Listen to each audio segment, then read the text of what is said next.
Mektep yıllar düşe yada, yarım var difada. Hanım nerede, söylüm nerede? Söyyen deyip bir divada, attı söyü oda, meni dünyada. Söylüm nerede? Bolup kallı yadigarlar, unutmarım hiç. Kılatlaşım mehli arzu kuş.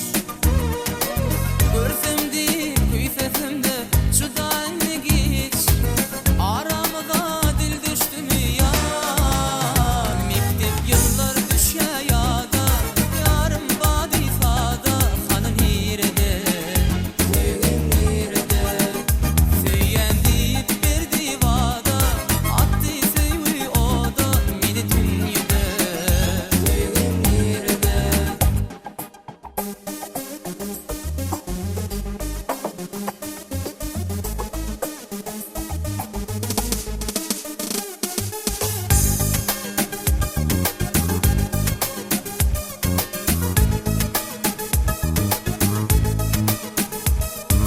Al fırsatlı beredin menin ömrümü, dolanma yariden ayinni.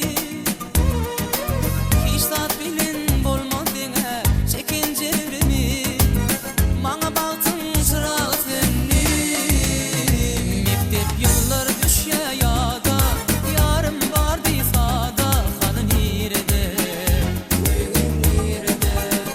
Söyyen deyip bir divada, attı söyü oda, meni dünyada.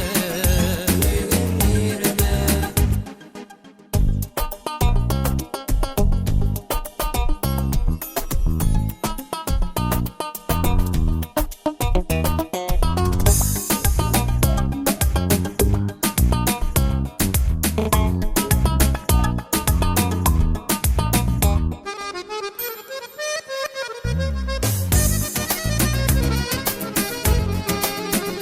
Söylüm nerede?